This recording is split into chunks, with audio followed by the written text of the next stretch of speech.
Oh, hello there. We didn't see you. My name is Andrew Coates. Oh, are we doing it right now? Yeah. My name is Andrew Coates, And I'm Manuel Mejia. and welcome to Behind the Mic. This is a short little segment that we have going on here where we discuss what we did today on the radio behind the mic. So, today I did Gladys Knight, a wonderful lady, fantastic singer, and an all time classic. I said on the radio the reason why I chose her is because of the James Bond movie, License to Kill, one of my favorites. But another reason why is probably through my mom. She's 49 now. She's an oldie, so I remember my childhood playing nothing but old music. Ray Charles, James Brown. We played all the good stuff, and Gladys Knight was one of them. I liked her voice. You know, my favorite James Bond film was Skyfall. And Skyfall theme song by Adele. Well, actually, my real favorite is Goldfinger. Goldfinger? I love that movie. I mean, I haven't gotten Finger. Odd job. Yeah, odd job. He throws his hat. Mm-hmm. And next week, I'm going to be doing Malcolm X's wife, Betty Shabazz. She has quite a story to tell. So check that out next week. Funny you mentioned Malcolm X's name because Spike Lee, the person I did, directed his biography, Malcolm X, which was such a powerful film about the uprising of Malcolm X. Yes. And you see the change in his character from a young hoodlum to one of the most prominent figures in modern society. Mm-hmm. And I also did a segment on Oliver Law, who was he was around during the Spanish Civil War, and if he was with us during the mic, it was kind of shaky. I'll admit that. What about you, Andrew? Yeah, well, I would like to talk about our strengths and weaknesses. Of course, no one is perfect at all, and we do our best here on the show. But as we begin and we learn new ways, new techniques, of course, we have to have our trouble spots. I feel like one of my weaknesses is probably my stuttering. I do have a stuttering issue. I really feel it's because a lot of information is processing, and I just want to get it all out, but I can't. It's too fast. That's definitely something that I can work on, but I feel like if I speak slow and soft, it all works out. Yeah, that's key. Is when you're reading something off paper or off something, you should read slow so that you have time to process it and dish it out so it sounds proper and clear. That's kind of my problem too when I'm reading something out loud. Sometimes I'll speak quickly, and by doing so, I'll kind of mumble my words together, and it'll kind of sound weird, and it comes across as kind of an accent kind. And I just needed to practice reading out loud and speaking slowly, and enunciate and pronounce my words clearly.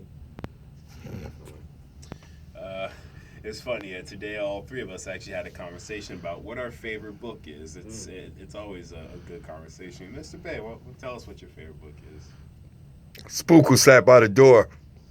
Like the guy right now. Not funny. Well, I just I recommend that everybody will Google the book, look it up. The Spook Who Sat by the Door. It was a book that I actually read in high school from beginning to end in an evening. It was a good read.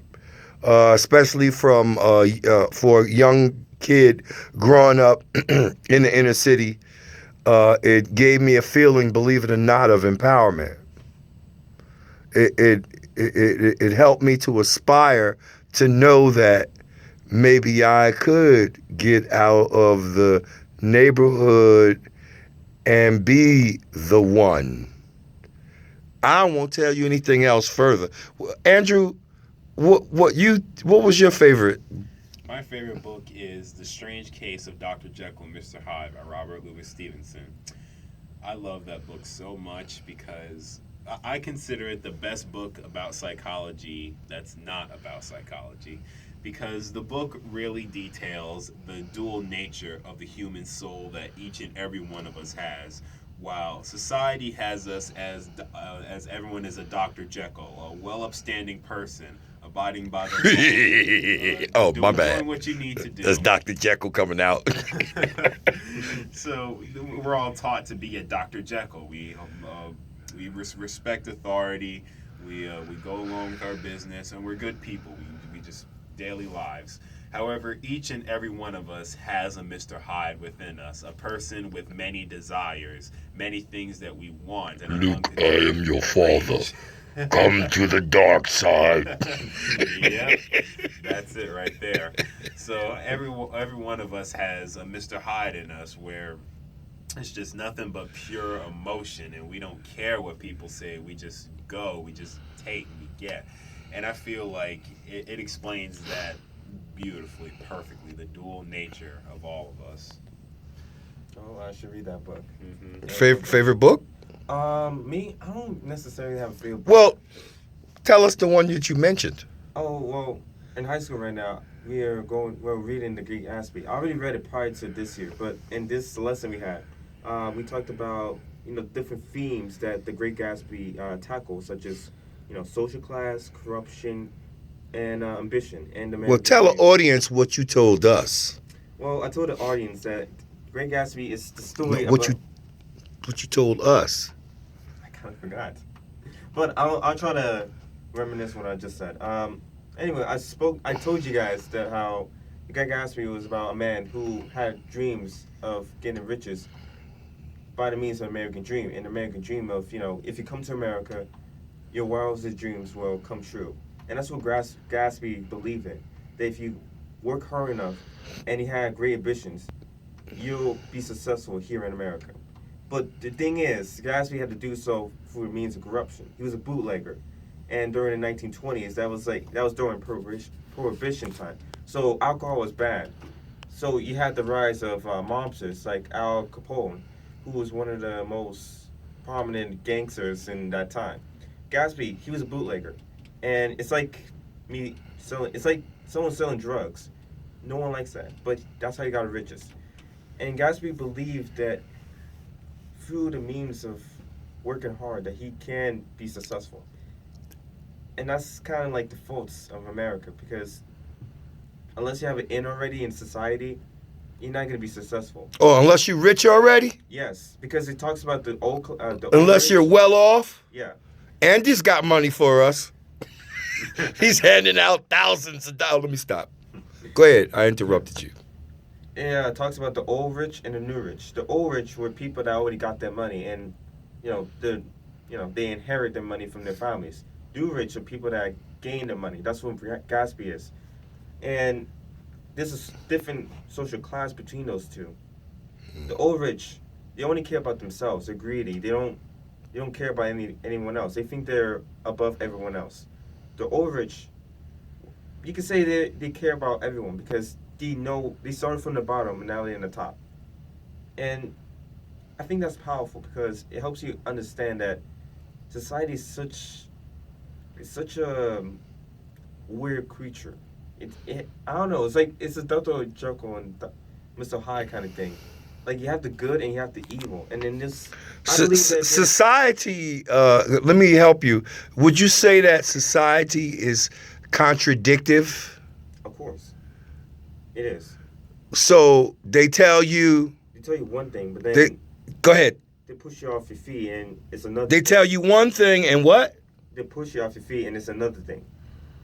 They lead you to believe it's this way, but in reality, it's that way. Yeah. I mean, again, with the American dream, they make you believe that if you work hard, you'll be successful. There's plenty of people that work hard and then never become successful. And that's kind of like our faults. That's what we've been led to believe.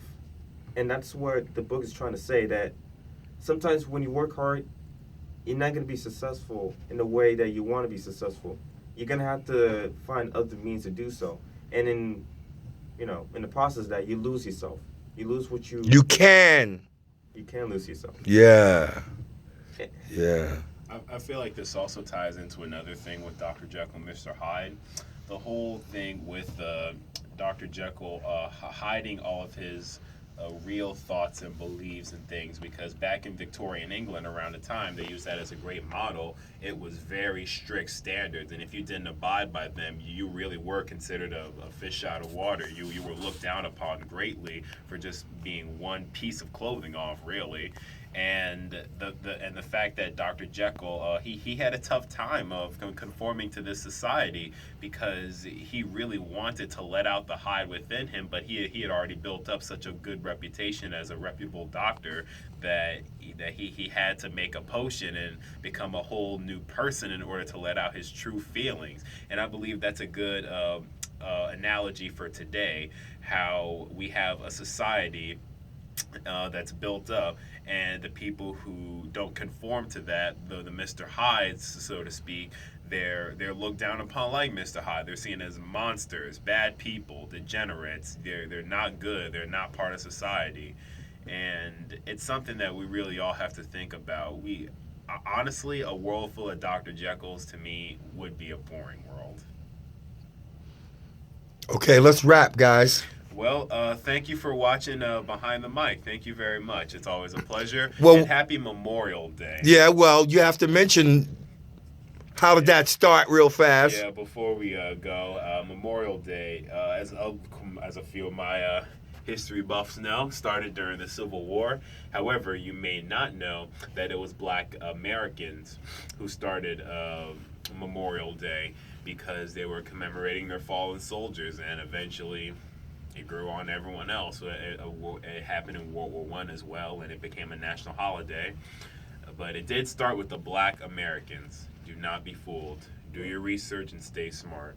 I didn't know that. I just learned from you guys, so that's the beauty of this program. We learn stuff every day. Mm-hmm. Keep your mind and eyes open to WSOU. Mm-hmm. And stay conscious, my friends. Thank you for listening. Behind the Mic.